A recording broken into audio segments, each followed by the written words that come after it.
hey, George, you're a scientist. I'm a chemist, yes.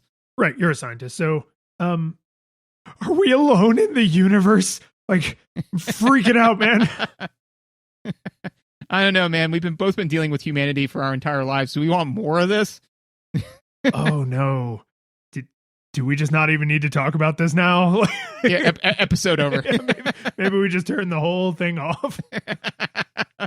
Darn it, Lions. I'm a chemist, not a astrophysicist. But with my very limited knowledge and very limited expertise, I will attempt to opine to this. So, are we alone in the universe? Like, the bummer is man, we were both raised on Star Trek, right? And so, like, just the fact that there's extraterrestrial life out there, it just seems like there has to be, right? But yeah, because those creator races seeded life across the universe, which is why they all kind of, look like humans wearing makeup. And sometimes happily they would harvest, and sometimes dispassionately they would have to reap. Weed, excuse me. Yeah, yes. Still, it's a dark metaphor. Yeah. No. Yep.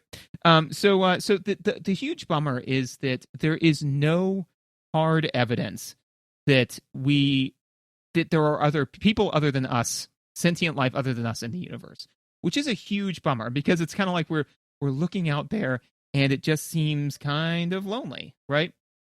So that would normally be the end of that of that answer, right? Is are we alone in the universe? All signs point to yes. Seems like it. But one of the interesting things is that, so how many stars do you think there are in the Milky Way galaxy?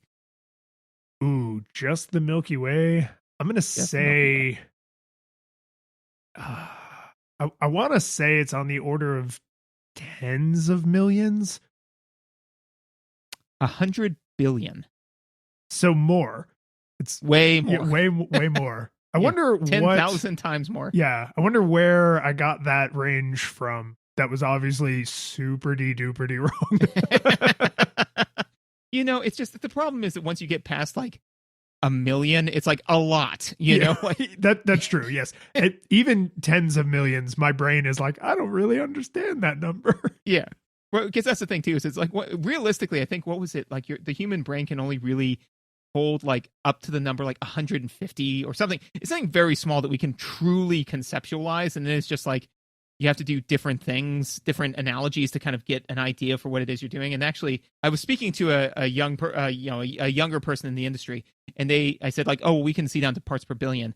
I said that would be like if we took a large football stadium and filled it end to end with guys in their 20s, and all of them have jet black hair, except for one of them has a single gray hair.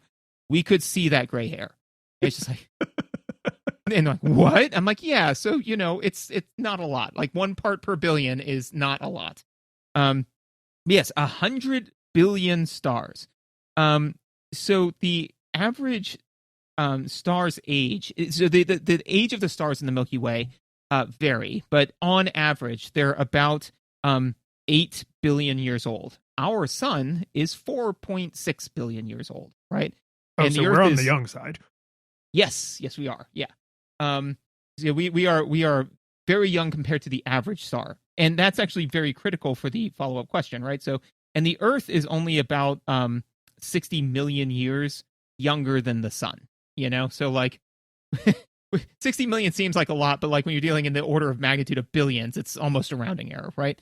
So it's believed that 10% of the stars in the Milky Way are sun-like, right? So share similar properties to our sun.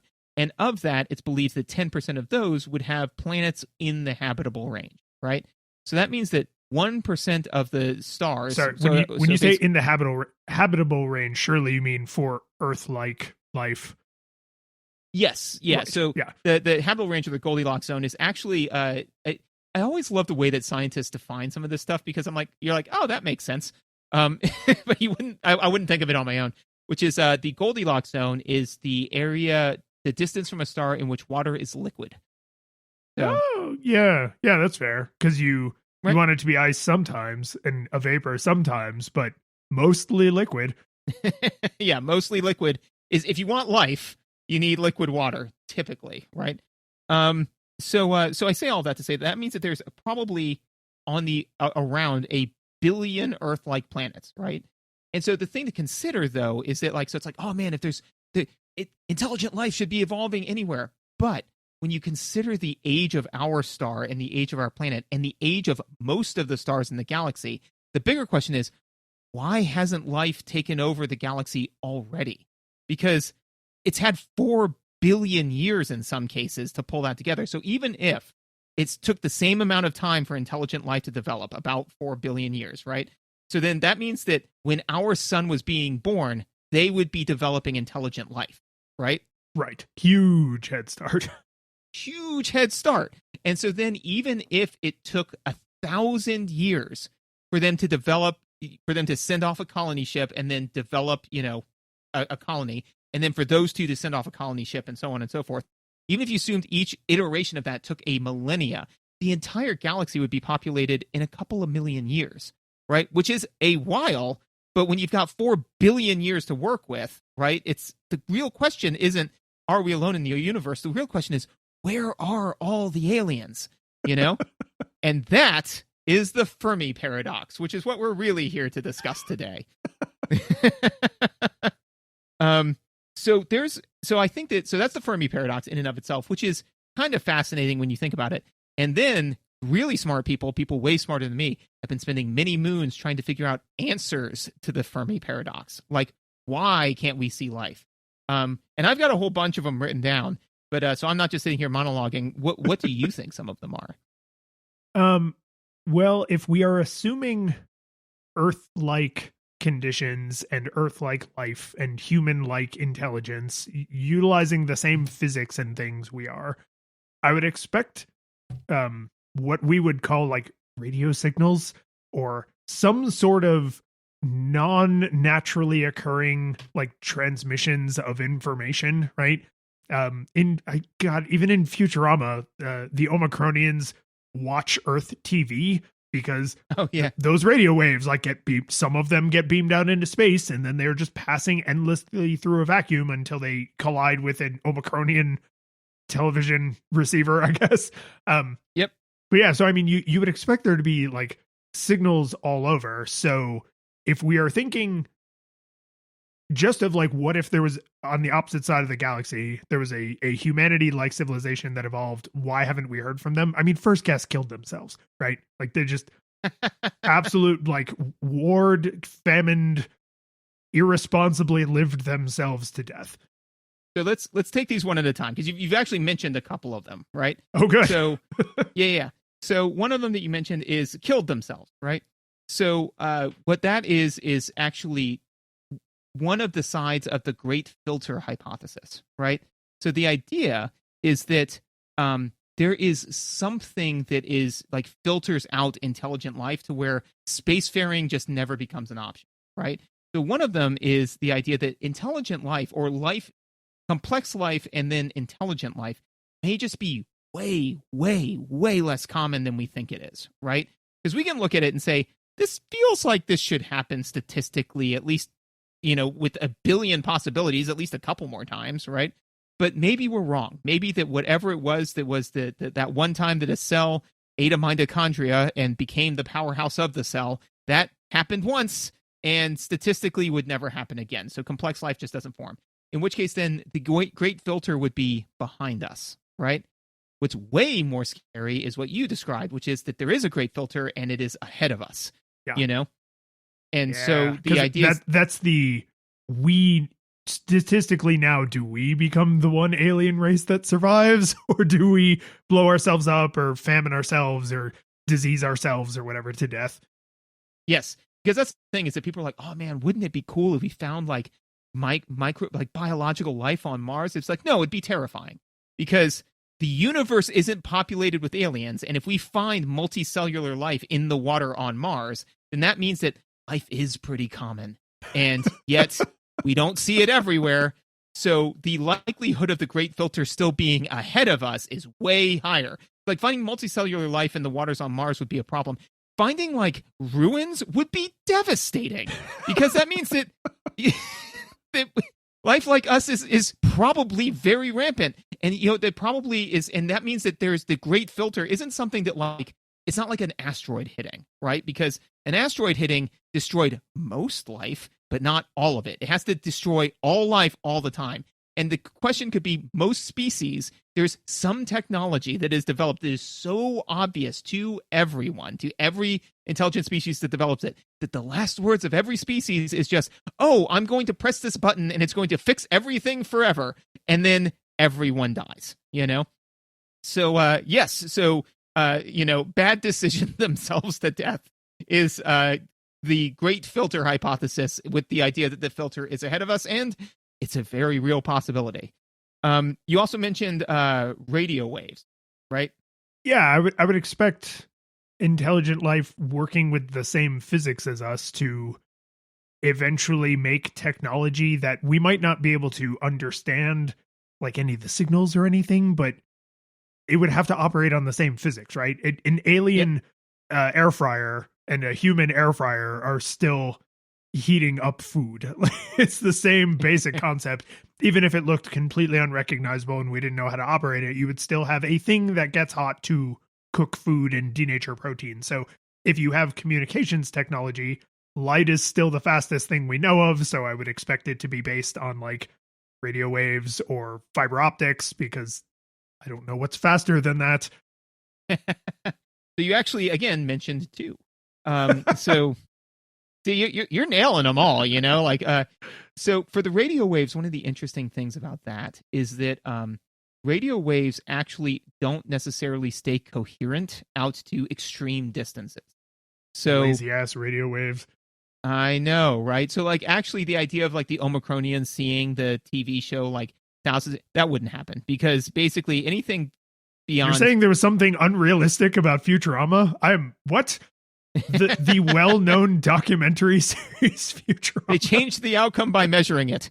So that wouldn't happen, because I think it's somewhere between the order of magnitude of 10 to 100 light years. Like radio waves just become just incoherent garbage, you know, just like by that. So while they may be able to detect radio waves, they wouldn't be able to necessarily tell like, oh, this is, you know, artificially generated, right? They would not be able to watch an episode of Single Female Lawyer. Right. Single female lawyer fighting for her clients, wearing sexy miniskirts and being self-reliant. Bums me out that I remember that. Anyways, what are we talking about? Oh, yeah. So that wouldn't happen. But that is one of the things, is that there may be a way to communicate over grander distances that we just don't know. So it could be the life is out there and they are communicating in a way that we can't see or understand, you know? So that is one of them, is and I forget what the name of that hypothesis is. One of the other ones that you mentioned where you were like, oh, we got to cook stuff and things like that, right? You know? Yeah. One of the theories is that combustion is like a thing you have to be able to do in order to like truly develop into a type 1, type 2 civilization, you know? So basically without fire, you can't develop like society on the scale that we have, you know? Which I think is fascinating, because I never really thought of that, of like but also too, what that does is rule out planets that have liquid water but don't have enough oxygen in their air to support combustion. So, you know, so like because like the oxygen, we have about 21%, which is perfect for fire, right? But if all of a sudden, if you drop that ratio to like 10% or way too high, you end up with a problem. So that means that, you know, again, developing that level of technology may be just outside of some intelligent life's ability to do because of their home planet starting conditions. Additionally, it rules out life that would be like on Europa, where all of the life is underwater, because again, you can't have combustion underwater. So if it's a water planet, then great, you met the criteria of liquid water. It's too much, you know, you need some land in there. Yeah, I don't think I ever really thought about like intelligent life somehow develops in conditions that cap it from like developing technology, right? Because right, at some point you would have to, as an observer, you'd have to say, oh, this creature, this species, whatever, is exhibiting signs of intelligence, but it's trapped in an environment where it can't ever develop anything we would recognize as technology, right? Like the I know this is a silly like analogy, but when my children were small, one of the book series they read was about like these mermaids that go to like a mermaid Mm. school and like do mermaid stuff. And Mhm. the author, because they're trying to make it recognizable to young children, right? Is they just take basically human stuff and just like copy paste. And it's like, Yep. no, none of this would work. They wouldn't speak in a way that would be recognizable to us because sound doesn't travel the same way through water. They wouldn't have basically any technology because you can't have fire, you can't have anything that's powered by electricity. Like it's none of that would work. They have paper and writing, like none of that makes sense. Right? And it's just, but it's the same problem is it's okay, let's just say that these mermaids evolved to a level of intelligence where they could theoretically develop writing. They probably wouldn't. Or if they could have theoretically developed fire or understood how to use fire, if like the lightning struck the tree near the caveman, but that will never happen. So the Einstein of the mer people on Europa will still never say, aha, I have harnessed fire.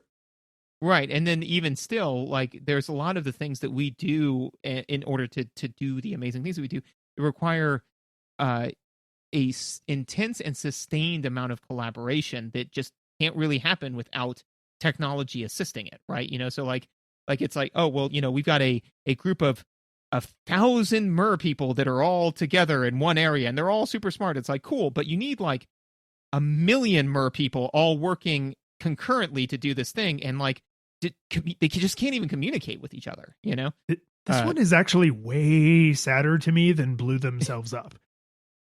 Like just the idea of like, oh, you have an intelligent species that is like they rolled poorly when they launched their new game of Civ 6, and they are on the barren wasteland planet that has the raw like chemical ingredients for intelligent life, but not the environmental conditions for technology and society, and or at least not as we would recognize it. And like that seems worse.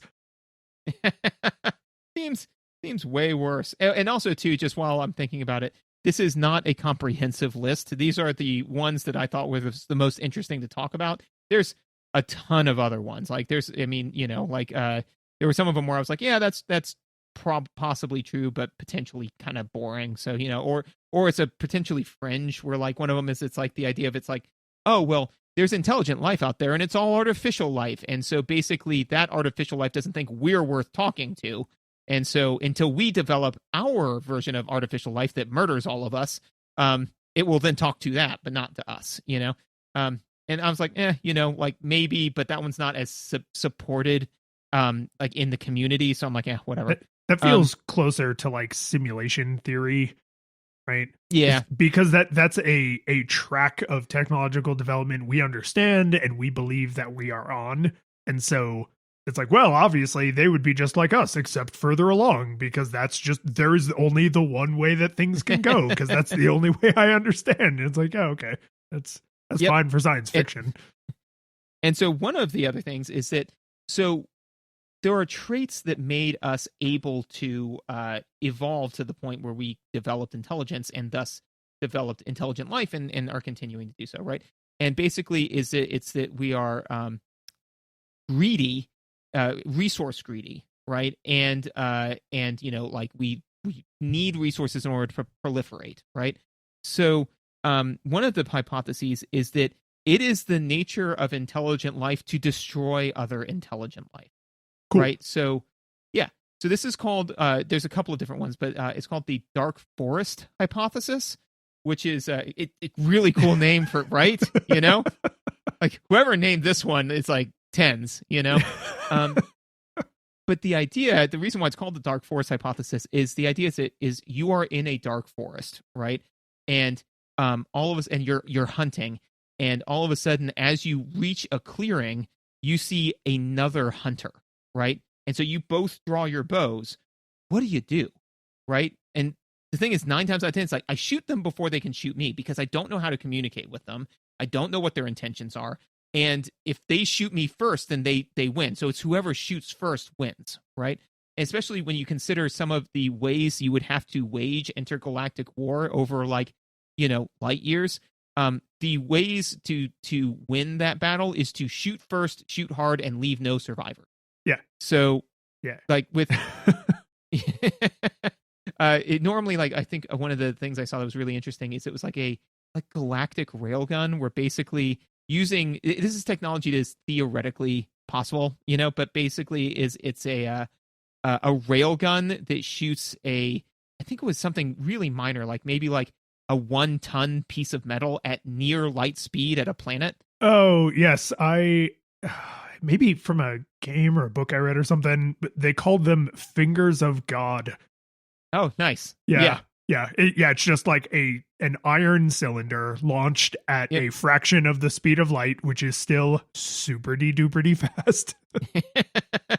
And if that hit the planet, it would just be an extinction event, And so that's the thing, is that the the thing is there may be a lot of intelligent life out there, but they all know to be quiet.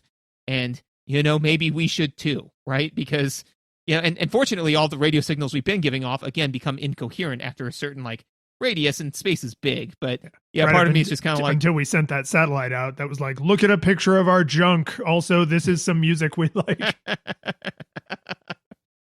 That feels like a first date with humanity, right? Totally in that does. order.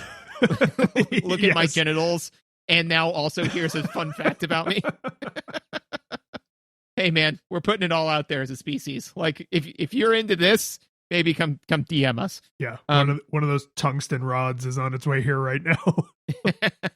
One of the other ones, it's called on the same thing as it is the nature of intelligent life to destroy others, is the idea of a von Neumann probe, which I think is kind of cool. Is that basically it's a probe that you shoot at a planet, and all it does is basically it lands, and then it has instructions, which is step 1, go gather resources. Step 2, break down. So go out, break down all resources. Number 2, bring resources here. Number 3, make more probes, and then fire the probes. And so basically, if you iterate that, I think it's also some people call it the gray goo hypothesis, because if you did it with nanites, it would just be this gray goo that kind of consumes the universe. Like that's something that is somewhat trivial to make. And if you were a class 2 or class 3 civilization that didn't like to share, then that would be the way to do that, And on top of that is if that was happening, but also happening hundreds, if not thousands of light years away, we wouldn't be aware of it yet, So that's fun. Another one that I think, honestly, is in my opinion one of the more likely ones, is that colonization is just not the norm. Is that intelligent life exists everywhere, but you know what? Space is really hard, and eventually most civilizations go, why? Because ultimately we would need to go outside of our planet if we want to, one, ensure the survival of our species, because having literally all of your eggs in the basket of Earth means you're one extinction event away from it all going up in smoke. But also, 2 is the idea is like, oh, we need to get more resources and bring them in, right? But there's the idea of what's called the Matryoshka brain, which is that if you have a Dyson swarm, right? So if you have a class 2 civilization is harness the power of their sun, they would have enough energy and ostensibly enough resources to create a virtual reality simulation where everything is happy all the time forever. And so, oh yes, I didn't realize that was what that one was called, but yeah, a self-inflicted matrix. That doesn't sound so bad, right? Especially when you're like, I don't know, man, life is pretty hard.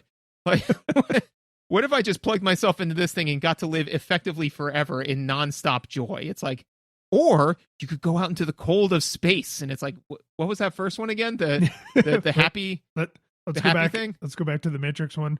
That I could easily imagine a cult around that, right? Because there's what is it? The basilisk. Someone's basilisk. Hugo Weaving's basilisk. It's like, oh, we have to. It's not really Hugo Weaving. It's named for the person who coined the idea. But the idea is, we need to invent AI because AI will fix everything. but it will punish people who delayed bringing it about, because those people that it could have saved are now lost to it. So it needs to be made as soon as possible so that it will punish as few people as possible and save as many people as possible. And it's like, I don't know, George's basilisk. It's like we have to make the AI because we're building God, basically. Right. And what you just described sounds kind of like, let's build heaven. Like the afterlife isn't real. When you die, it just all turns off. But if we can make your body functionally immortal and we can trap your brain in an eternal paradise, then like, isn't that kind of what heaven is? Like at that point, you're really splitting hairs. If you're like, no, that's not heaven. That's not the same. And it's like, isn't it though? Yeah. No, absolutely. Yeah. And yeah, I like that idea. If it's like, oh, well, we made heaven on earth, so why go anywhere? Yes, absolutely. And so one of the other things that I think is interesting is that would deter space colonization is divergent cultures, right? So if assuming that the speed of light is in fact the ultimate limiter of travel, right? Like we can't move any faster, which there is no evidence that we could, then, the nearest, unlike with, when people would go to the New World or, blaze the Oregon Trail, where ostensibly you could come back from that, you just never do, Like the minute that you send a colony ship off, even if it's just 10 light years away, that's 10 years away. And more importantly, and that's if you're traveling at the speed of light, right? Yeah, which the entire journey. Yes. So even if you were traveling at 10% the speed of light, which is really fast, it would take 100 years to get there. Then once you get there and get all set up, so keeping in mind that technology on the home world has advanced by 100 years, then after all of that, it would take 10 years to send or receive any communications. So if I wanted to talk to somebody, I could say something and then 20 years later get a response, So at some point, those two cultures would not only be, those two civilizations would not only be culturally divergent, but eventually physically divergent over time, So it's kind of like, why would we spend a whole bunch of time and energy colonizing, basically creating our own enemies, right? Because eventually we are going to, get divergent enough from the home colony that it's like, oh, well, we're basically two different species now and we don't trust each other, war, So it's like, why? Launch the fingers of God. It's kind of like when we would train the new students in Kung Fu and be like, well, I'm kind of teaching you how to beat me up. So here we are. Yeah, so please don't capitalize on that too much. The last two that I think are, I don't know. I don't love these. These are not my favorites. I probably shouldn't have ended on them.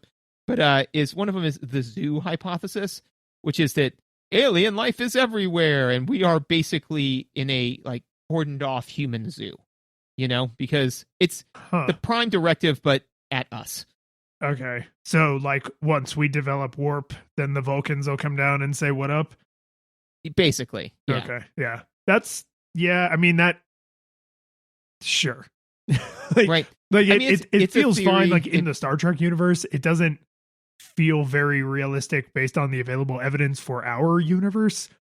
Right. And that's the thing too, is that one of the reasons why I don't really love it is because, it's to me almost naively hopeful, because the idea is, and what I don't like about it is that then in theory, all we're doing as a civilization is waiting until we flick the right lever to have God come in and save us, Like, oh, all we have to do is whatever box we've got to check before the human zoo is now allowed to join the great. And I love that as an idea, but as like I'm not, I'm not filling out my grocery list and then just putting it in a bottle and throwing it in my front yard, hoping that somebody will bring me groceries, right? So when it comes to actual decision making, I don't love this one. And the last one is aliens are already here. And this one I also don't love, more so just because, one, if it's true, there's nothing to be done about it, in that.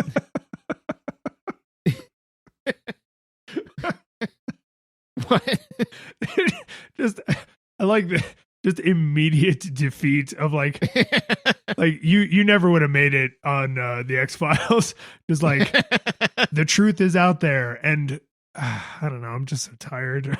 I don't know, man. Like, if the truth is out there, then we're all right. You know what it is? Is it's the, you know, if it's like, what if there's somebody behind you holding a gun to your head? It's like, then they'll shoot me or they won't. But there's nothing I can do about it. I'm just gonna keep going about my life.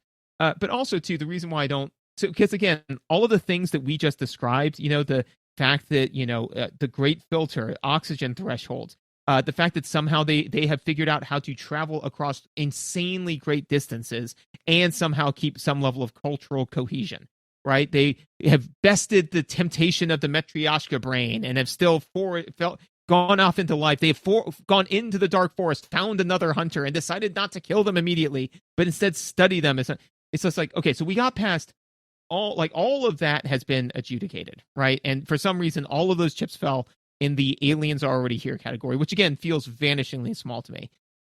Then, even after all of that, we have to deal with the fact that somehow we as humanity have been able to keep it under wraps. That, I don't know, man. Like, you get two people involved in a thing and everybody knows it, Or what was it? The first conspiracy was hatched when there were two cavemen, and the third one was born, or whatever. Yeah, that is exactly the quote I was trying to think of. Yep. Yeah, exactly. Well, and I also don't. I think you were tiptoeing around saying this explicitly, but I will say it explicitly, which is I don't like those two because they basically are like humans are the center of the universe. So right. in the first one, we are so special that aliens are like, oh, we have to cultivate them until they reach their potential. Yeah, that sure would be great if that was true. But if it's not, it means we're on our own, or worse, we're under threat. And we should probably not.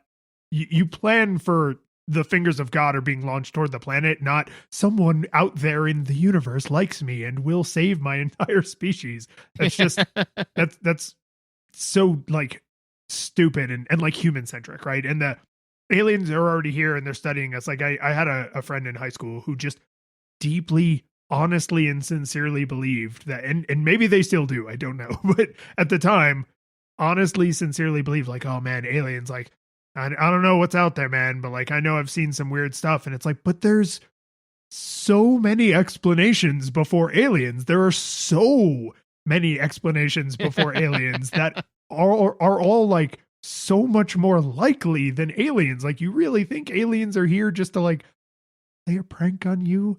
That they have the technology to travel here completely incognito, and we have no idea that that's happening. We've never seen a ship. We've never detected any kind of signals or anything, but they were walking down the street and their fake mustache slipped off and you spotted them. Thank God you were there. Like, that's just so humans are special. We are the center of the universe. I can't abide that. Right. And that's also, yeah, I think you have very, very nicely articulated, the issue I was failing to articulate, which is that, the thing with cosmic nihilism, which if people have been listening to this show or Nostalgia Goggles for any length of time know that I ascribe to, is that it's like, the nice thing is that we're not special, so we get to pick what's special. We get to pick whatever we want that's special. But if it's like, no, humans are the protagonists, it's like, man, there's no evidence of that, like, and on top of that, humans are the protagonists can cause us to make incredibly crappy short and long-term decisions. If it's the idea, if it's like, well, the universe or God or whomever, like, but the universe wouldn't allow us to nuke ourselves to death, like, that would, because then the story ends and humans aren't the main character. And since humans are the main character, there's got to be some third party that would stop us from doing this dumb thing. It's like, nope, we're on our own. So we really shouldn't make the torment nexus because we're on our own. So like the idea of it's like, oh, no, but we're in a human zoo and all we have to do is just do the right thing. And then, God comes down and saves us, or God's already here and like shaping our civilization. It's like, okay, if that's true, then there is nothing to be done about it, and you have to continue to act like it's not true. Or it's not true, but either way, it in no way changes the way you should be interacting with the planet, right? Yeah. Whether or not you actually believe in like any of the Abrahamic religions, they all kind of center around God's not going to solve your problems for you. And if you swap out God for aliens or other, godlike beings, kind of the same thing. Like, you're still, you need to function as if you're on your own because that's apparently what the super being wants. So What else are you going to do? But yes, those are some of, certainly not all, but some of the potential and I think interesting solutions to the Fermi paradox. Yeah. I'm going to choose to believe that the truth is out there. And that reminds me of another question I wanted to ask you.